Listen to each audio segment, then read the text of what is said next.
is so important about the work that's being done by Blue Zones in the built environment is that it gives people a choice. Up until now, we've been bleeding active lives out of the design of our cities. We've really come to realize that people want walkability again. So what Dan has been doing this week has been fabulous, meeting with different communities about how they could create different spaces for walkability within the community. When you look at the width of our streets, we have so much potential to add space for people to either have bike lanes or walking paths. So we walked on a very safe path for a portion of that walk, but then another portion, there's an opportunity there, and an opportunity for us to create something. The street is 50 feet across. That's bigger than some houses. The motorist only needs this space, right? What could we do with all of this space? Sidewalk. Or bike lanes.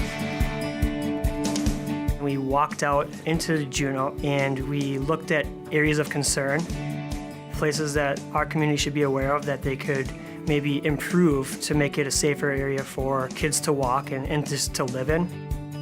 When you walk or ride a bike, you need to know what the motorists can see and what they often don't see. Being mindful while walking and just looking at our surroundings and trying to brainstorm what needs to be done here at Juneau to make it a better place. What do you guys think that could make our community more walkable? We should have way more roundabouts. I thought today was an amazing day. I'm so delighted that we were able to be a part of the Blue Zones on this first walking project. I think our students were engaged. If you watched them, they were not squirming, they weren't throwing snowballs, they weren't doing anything like that. They were just watching Dan and listening to Dan. And obviously they asked questions, and I thought their questions were thoughtful. They really want to know, and they want to know how they, as a 9 or 10-year-old, can have an effect on their community. This week is largely around gathering input from the 4 communities that we're working with in Dodge County. If we can't find parking on Main Street, riding around the block again, hoping somebody pulls out, where else could we park? An opportunity is that we have a really wide Main Street, and I saw an old historic picture of Main Street where they had center parking. Yep. It's worth looking at. From that input, it will help guide us in working with the different leadership community here in what are the strategies that we can take to start to get the highest measurable change and create the most impact within a short period of time. I think it's so important that we find examples in the work that we've accomplished. And one that I really am very proud of now, the town of Muscatine, Iowa, sits on the Mississippi River.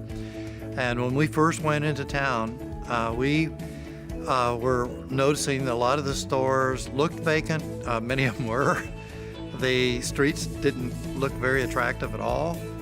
And a lot of energy got created through Blue Zones in Muscatine.